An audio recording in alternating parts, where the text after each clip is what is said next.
Hi everybody, my name is Melissa and welcome to my channel. January has flown by. We are in February already, hence my Taylor Swift lover cardigan is on, even though it feels like 100 degrees outside. Needless to say, I read 11 books in the month of January, which, wild. I am so proud of myself. Audiobooks, physical books, and ebooks, mostly Kindle Unlimited ebooks, which, you know, your girl loved Kindle Unlimited for years. Let's go ahead and start off via the book that I read first. I'm going to talk about books in order that I read them. So let's go. The God and the Gumiho by Sophie Kim is the very first book that I continued on from 2024 and finished in 2025. This is a K-drama fantasy adult romance-ish book. I loved this. The banter, the world, it's like so good.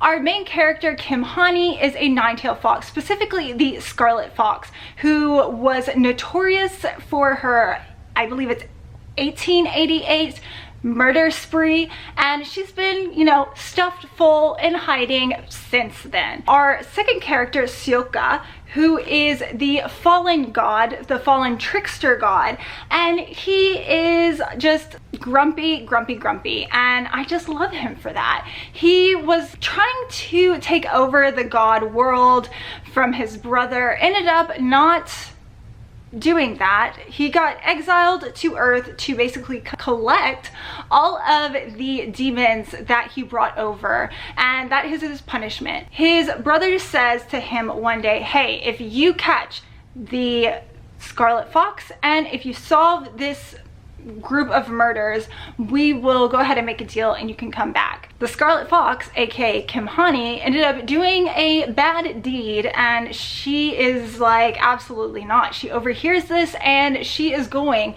to basically become his assistant so that if any information comes in for, like, you know, saying, hey, she's the Scarlet Fox, she can get rid of the evidence. So she becomes his assistant. He does not like her. She actually works at a coffee shop. She hates coffee.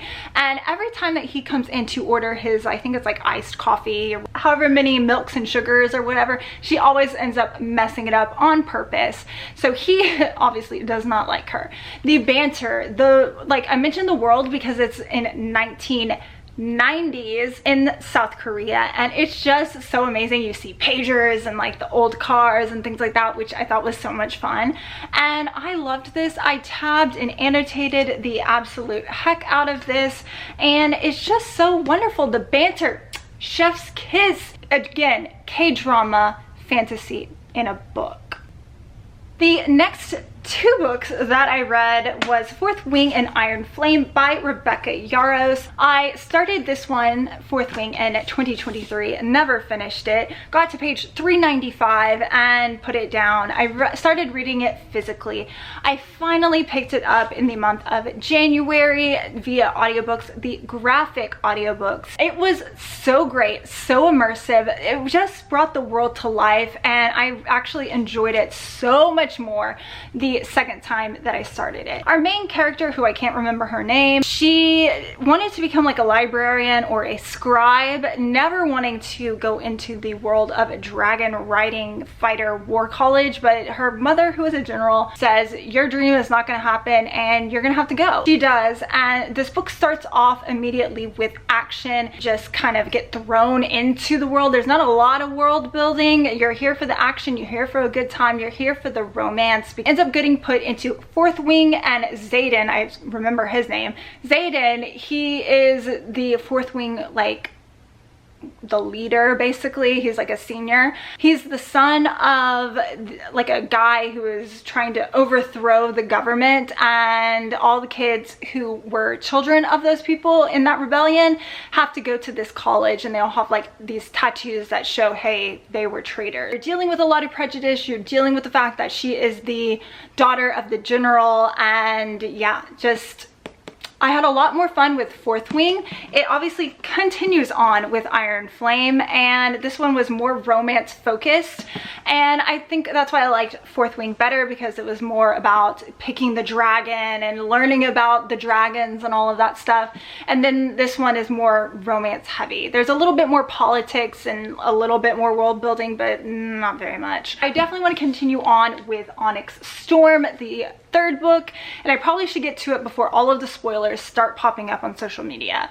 But anyways, let's move on to the next book. The next books I read via Kindle Unlimited. So the first one is called, I'm looking at my computer, They Call Me Wicked. So this is about a girl who is a psychic. She's blind actually from an accident, and she works for the FBI to solve murders. And something happens, she gets a stalker and she's trying to solve this crime. So she ends up getting 3 protectors, basically 3 guys who work in the same division as her, and they stayed over at her house. What I really thought was fun about this was the fact that her seeing eye companions are like 2 raccoons, I think. Yes, definitely raccoons, and they have like such crazy personalities and they're so much fun. There's Grumpy Sunshine. This is a reverse harem, so 3 guys and 1 girl, and I really had a good time. I might continue on with the next books in the series, but maybe. The Witchwood Boys Are Trending by C.M. Stunich was so much fun. This was dark, this was atmospheric, this was, I don't know, I had such a fun time with this one. It was definitely steamy, like crazy. Anyways, our main character, she is kind of obsessed with this tree in the woods, which basically her grandmother told her if you touch it on a certain day of the month, you will end up getting transported to the Witchwoods. It's a very magical place. So she's like, I'm gonna do this. I'm, you know, obsessed with it. All these people have gone missing. I want to, you know, experience this magical place for herself. She ends up getting there. So this world is dark, scary, and she ends up running into one of the 3 guys who have been living in these woods for many, many years. They are trying to get back to the human realm, and they are witches, or they become witches basically living in this place. So they're looking for the 4th person to complete their north, south, east, west witchy coven, and she ends up getting taken against her will, and she ends up helping them get back to the human world, and they end up having to stay together as a coven. But some of these guys have been missing since like the 1950s, the 1980s. They are like, they've been gone for a while. So you're dealing with people who are coming back. The world has completely changed around them, and they're having to deal with that. And again, this is spicy, like the type of magic that they use. Whew. It was fun. Harlow by Katie May, again, reverse harem romance. This was very unbelievable, but I still had a great time with it. Our main character, Harlow, she is part of the Belladonnas, which is a group of women who were taken when they were young children, young girls, and trained to be like assassins or like these mercenaries.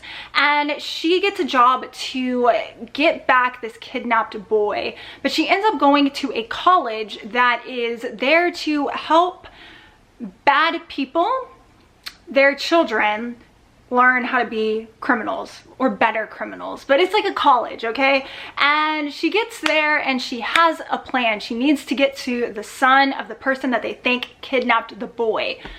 And that just doesn't make sense. Why wouldn't you just go for the main guy? But anyways, she's there, and this guy that she's supposed to go after is like the golden boy. He's such a good boy. He doesn't do anything bad like the rest of the people. But she ends up attracting the attention of 2 other guys. And so that completes the 3 guys and 1 girl.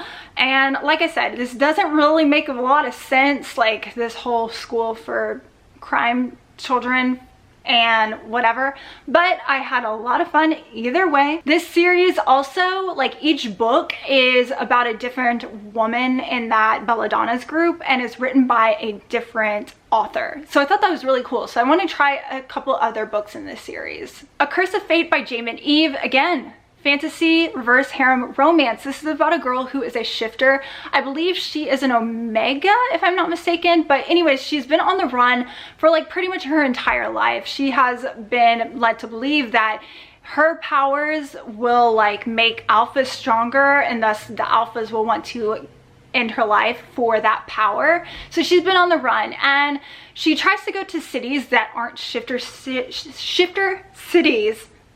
I was about to say something else. And like she ends up trying to get away from this, you know, people who end up finding her. Needless to say, she gets caught, and she ends up going to one of the biggest shifter cities there is.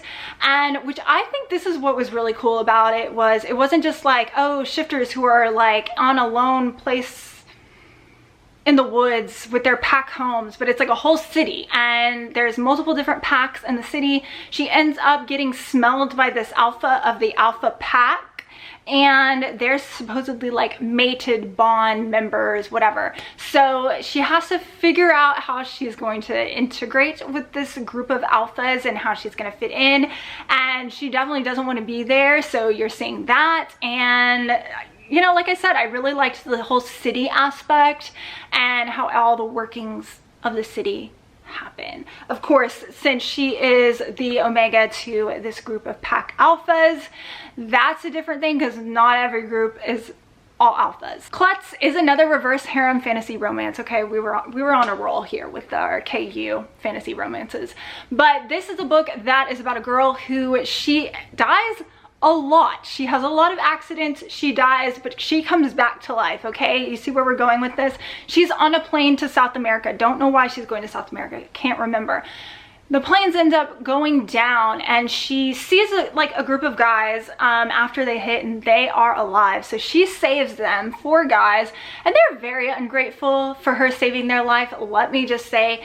But anyways, she ends up dying. She comes back to life after saving their butts, and she ends up having to trek with these 4 guys who are on a mission to find something, because they are shifters. I think they're jaguar shifters, but I can't remember if they're all the same. But they end up needing to go find this like supposed phoenix, and they're looking for her, and she just wants to go back to civilization, so she's following with them. They don't want her there, and that was like the fun part of it, was like the trek through the jungle and trying to survive. And she's like, hello, y'all are being jerks to me.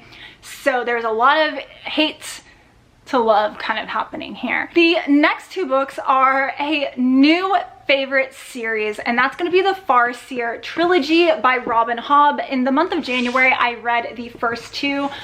This book is obviously a mass market paperback of Assassin's Apprentice, which is book 1. I loved it. So I continued on with book 2, which is Royal Assassin, and oh my gosh, this is just a wonderful, wonderful world that Robin Hobb has created. So this is a character-driven fantasy series.